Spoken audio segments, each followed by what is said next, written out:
un enfant à qui on dit qu'il ne fera jamais rien de bon. Petite parole peut à la longue détruire la vie de cet enfant-là une fois adulte.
Le Seigneur soit avec vous. Et avec ton esprit.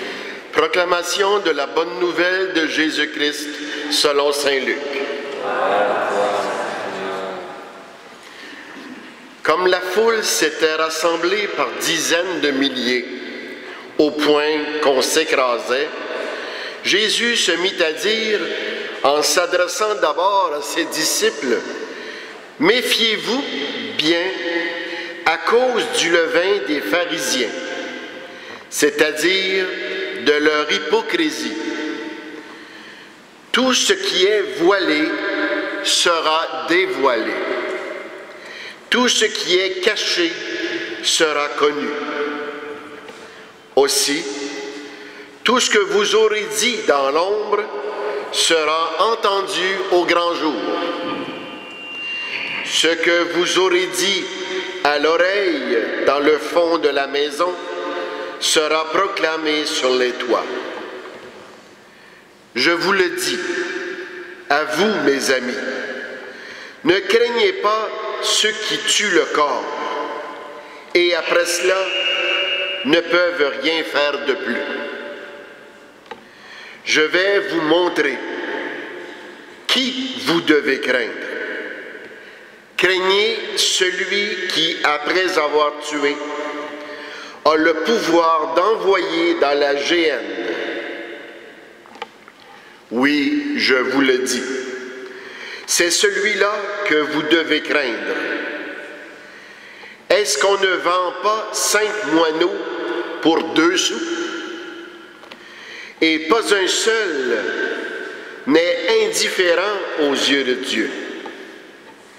Quant à vous, même vos cheveux sont tous comptés. Soyez sans crainte, vous valez plus que tous les moineaux du monde. Acclamons la parole de Dieu.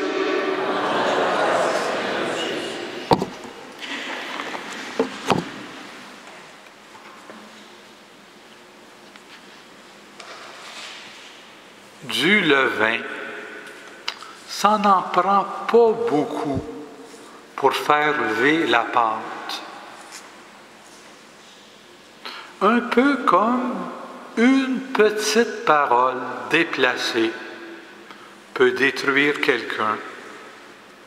Un enfant à qui on dit qu'il ne fera jamais rien de bon.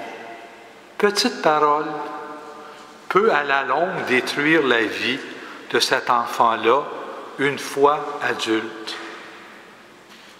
Jésus, lui, nous invite à faire attention au levain des pharisiens. C'est quoi ça au juste? Jésus nous dit que c'est leur hypocrisie.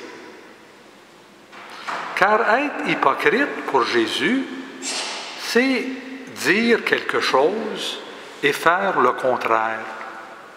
C'est donner l'apparence d'être plus grand que les autres. C'est faire semblant de tout connaître, d'être gentil, quand que dans le fond, on veut faire tout le contraire. Et Jésus est bien conscient qu'à la longue, cette attitude-là peut détruire la personne, en plus détruire tout ce qu'il y a autour de lui. C'est pourquoi Jésus en veut tellement aux pharisiens. Ce qu'il leur reproche, c'est de se faire mal à eux-mêmes et de se faire mal à ceux qui sont autour d'eux. Et surtout d'écraser les petits, les faibles, ceux qui sont mis de côté, ceux qu'on écrase. Jésus, il dit que tôt ou tard, la vérité se sait, la lumière se fait. Et c'est quoi le contraire? C'est l'être vrai, c'est de s'accepter tel que nous sommes. C'est s'accepter avec nos faiblesses, être nous-mêmes. Et ce qui est le plus difficile de tout, ce qu'on a le plus peur, c'est d'avouer que Dieu nous aime, qu'on n'a pas besoin de se cacher avec lui, de bien paraître.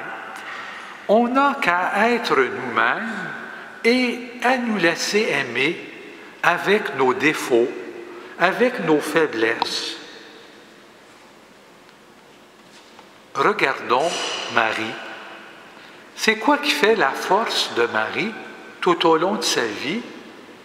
Elle n'a pas été extraordinaire, elle n'a pas fait des choses dépassées, elle a simplement été elle-même. Elle a simplement dit oui à l'amour de Dieu, elle s'est laissée aimer par Dieu, elle a donné à l'Esprit Saint la permission d'en prendre soin, de la guider. Elle a accepté la mission que Dieu lui a confiée dans la crainte, mais dans la confiance. Elle a simplement été transparente, intègre et vraie. Aujourd'hui, l'Église fête Sainte Thérèse. Dans l'histoire de Sainte Thérèse, on voit que Thérèse, tout jeune, a été proche de Marie, qu'elle a eu une grande dévotion à la Vierge Marie. Et à l'âge de 13 ans, lorsqu'elle a perdu sa mère, tout jeune, elle s'est confiée à Marie. Et Marie lui a transmis ce secret de se laisser aimer par Dieu, de dire oui à l'Esprit Saint et à s'engager dans la mission que Dieu veut lui confier. Dans quelques jours, on va fêter le frère André. Le frère André, on ne peut pas dire qu'il se prenait pour un autre. On ne peut pas dire que c'était quelqu'un d'hypocrite. C'était quelqu'un de simple, qui a accepté ses faiblesses, ses difficultés, qui a accepté de se laisser transformer par l'amour de Dieu, et qu'à travers lui, Dieu a pu passer, a pu transmettre son amour.